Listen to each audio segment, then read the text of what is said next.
जहां बहुत सारी मायूसियां लोगों के अंदर है और लोग इस सारे सिस्टम को, इस सारे अरेंजमेंट को लेके बहुत सारे सवालात उठा रहे हैं। उस दौरान एक बड़ी खबर है, और बड़ी खबर कल मैंने आपको रात बता दिया था कि असद कैसर साहब के घर के ऊपर ऑपोजिशन के तमाम रहनुमा खाने के ऊपर मौजूद थे, और उसके अंदर जो सबसे बड़ी खबर थी वो मौलाना फजलुर रहमान का आना था, शाहिद खान अब्बासी का आना था, महमूद खान अजगजई का आना था। तो इस हवाले से रात नशिस्त हुई, लेकिन क्या ये कोई फॉर्मल नशिस्त थी? नहीं। साहबजादा हामिद रजा ने इसके मुतालिक लिखा कि ये बुनियादी तौर पे अपोजिशन का जो ग्रैंड अलायंस बनाने की एक गैर रस्मी मुलाकात थी, लेकिन इस बारे में अहम मुशावरत मुकम्मल कर ली गई है। मैं पहले भी इस राय का इजहार कर चुका हूं कि गवर्नमेंट के खिलाफ अपोजिशन अलायंस जरूरी होता है, और बिलखुसूस ऐसी गवर्नमेंट जो एस्टैब्लिशमेंट की सपोर्ट के साथ हो, या जिस तरह मौलाना फजलुर रहमान कहते हैं कि एस्टैब्लिशमेंट की गवर्नमेंट है। अब इस बारे में जो रात को गुफ्तगू की गई इस सारी मीटिंग या नशिस्त के बाद, वो बड़ी इंपॉर्टेंट है। उसके अंदर दो तीन मुतालिबात बड़े वाज़ेह हैं। नंबर 1 मुतालिबा जो है, उन्होंने इस हवाले से यह कहा है कि ये जो मौजूदा हुकूमत है ये गैर नुमाइंदा हुकूमत है, यानी ये लोगों की हुकूमत नहीं है, ये लोगों के वोट लेके नहीं आई, ये लोगों की नुमाइंदगी नहीं करती, ये लोगों को रिप्रेजेंट नहीं करती, और ये अवाम पर मुसल्लत की गई है। यानी ये अवाम की इलेक्टेड गवर्नमेंट नहीं है, बल्कि अवाम पे मुसल्लत की गई है। और अपोजिशन जमातों का जो मुश्तरका एलामिया है, उसमें उन्होंने मुल्क में नए इलेक्शंस का मुतालिबा किया है और कहा है कि नए इंतखाबात ही मुल्की मसाइल का वाहिद हल है। दूसरे लफ्जों में वो ये कह रहे हैं कि भाई एस्टैब्लिशमेंट से कि ये छोड़ दें, कौम से रुजू करें और कौम को फैसला करने दें, और कौम जो फैसला करे उस फैसले को कबूल भी करें, तब्दील ना करें, कबूल करें। इन्हीं लाइंस के ऊपर इमरान खान का भी खत था, अगर आप उस खत को पढ़ें तो।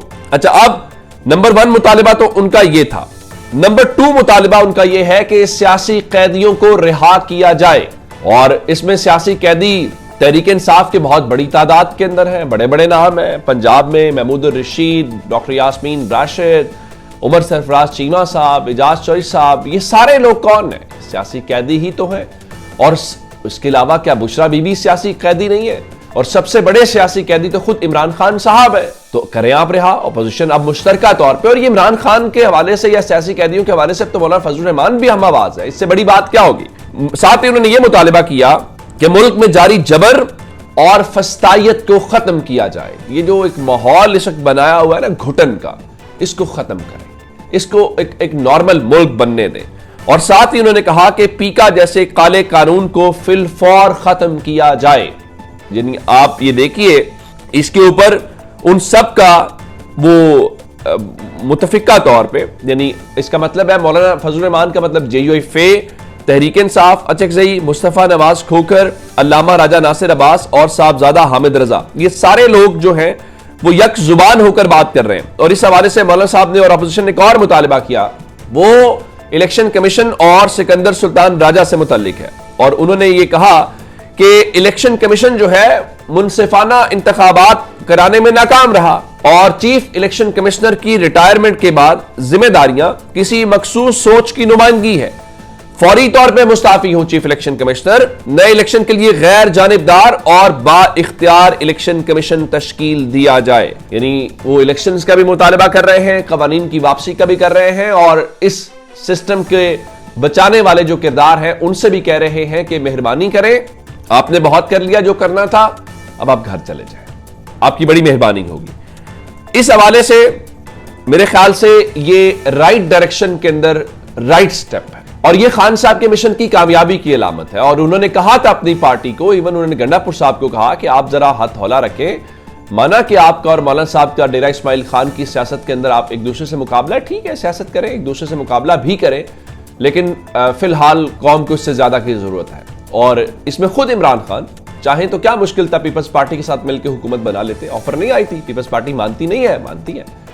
इमरान खान ने तो पॉलिटिक्स पावर वाली नहीं की, लेकिन क्या मुश्किल था। सो वो उससे आगे की सोच रहे हैं। मुस्लिम लीग नून फिलहाल सिर्फ इक्तदार के हवाले से सोच रही है। और दो चीज इसमें अच्छी बात जाहिर है कि यही है कि कम से कम अपोजिशन यक जुबान हुई है, हम आवाज हुई है, और अब उनकी आवाज के अंदर जरा आप पीटीआई करके नहीं कह सकते। इसका मतलब है इस मुल्क की तमाम ऑपोजिशन जो है वो कह रही है ये गैर नुमाइंदा हुकूमत है।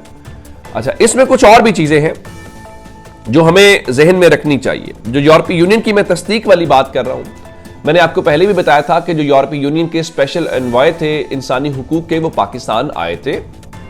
उन्होंने मुलाकातें की। मुलाकातें करने के बाद उनकी जानिब से एलामिया भी जारी किया गया। अब इत्तलात ये है कि वो जून 2025 यानी अब फरवरी शुरू हो गया है, तो अगले 4 महीनों के बाद वो पाकिस्तान का जो जीएसपी प्लस स्टेटस है उसका वो रिव्यू करने जा रहे हैं। अब इसमें क्या खबर है? इसमें खबर यह है कि कहा जा रहा है कि उन्होंने पहले 2027 तक पाकिस्तान को यह स्टेटस दिया था। अभी उसमें 2 साल मजीद बाकी थे, लेकिन वो उसको अब जून 2025 के अंदर रिव्यू करने जा रहे हैं। और रिव्यू का मतलब यह होगा कि वो पाकिस्तान के सामने एक चेकलिस्ट रखेंगे और अरबाब इख्तियार से पूछेंगे, बताएं जी ये इंसानी हुकूक के ऊपर आपकी क्या टेक है, बताएं जी इस पर आपने क्या किया, ये क्या है। तो ये काजी फायज ईसा की अदालत नहीं है कि जो आपने लफ्ज बोलने हैं वो काजी फायज ईसा बोले और आपके हाँ हाँ हाँ इंसानी हुकूक तो बिल्कुल शानदार है। जैसे सरदार तारिक मसूद वाला मैटर नहीं है कि वो कहें कि ये बुनियादी इंसानी हुकूक हमें कहां लेकर जाएंगे। उनको जवाब देना पड़ेगा। वो आपको जीएसपी प्लस स्टेटस देते हैं, तो मेरे ख्याल से एक टफ सिचुएशन पैदा हो रही है हमारे लिए। और फिर आप जानते हैं कि जो बॉर्डर्स के ऊपर सिचुएशन है उसके ऊपर भी बहुत बात हो रही है। अच्छा, अब एक चीज गंडापुर साहब के हवाले से मुलाकात और फिर उनसे जुड़ी और फिजुल्लाह न्याजी साहब वाली बात। आप जानते हैं कि जुनैद अकबर जो है वो हम ख्याल नहीं है अली अमीन गंडापुर के, लेकिन जुनैद अकबर पार्टी के सदर हैं और यही सियासत का नाम है जहां पे आप अपने इख्तलाफात को मिनिमाइज करते हैं, जाती इख्तलाफात पीछे चले जाते हैं और अपने कॉज के साथ खड़े होते हैं। तो अली अमीन गंडापुर से जो पार्टी के सूबाई सदर हैं जो हाल ही में अपॉइंट हुए हैं जुनैद अकबर खान, उनकी मुलाकात हुई है और उस मुलाकात में जो 8 फरवरी का सवाबी का जलसा है उसके ऊपर तबादला ख्याल किया गया है और कहा जा रहा है जी वजीर आला ने हर किस्म के ताउन की यकीन दहानी कराई है। और इसमें एक बात जो फैसल अमीन है अली अमीन के भाई, उन्होंने एक लिखा भी उनका, 1 लीडर 1 कॉज 1 नेशन। तो कहने का मतलब है कि इख्तलाफात अपनी जगह पे होंगे, नुक्ता नज़र में इख्तलाफ हो सकता है, लेकिन इमरान खान और उस कॉज के ऊपर जो है वो मुकम्मल तौर पर यकसुई है। अच्छा, इससे हट के एक और डेवलपमेंट ये थी कि गंडापुर साहब ने उस दिन कहा था कि मैंने 99% जो मामलात हैं वो ले गया हूं, और फिर उन्होंने कहा कि जो ब्लैक एंड वाइट चीजों में आ गया और अब जो पीछे हटेगा वो मुकरने वाली बात होगी। चलें, ये तो इमरान खान के वो खिलाड़ी हैं तो आप कहेंगे। अब जो हफीजुल्लाह न्याजी साहब है उन्होंने ये कहा कि जो इमरान खान की एस्टैब्लिशमेंट से मामलात तय पा गए हैं या तय हैं।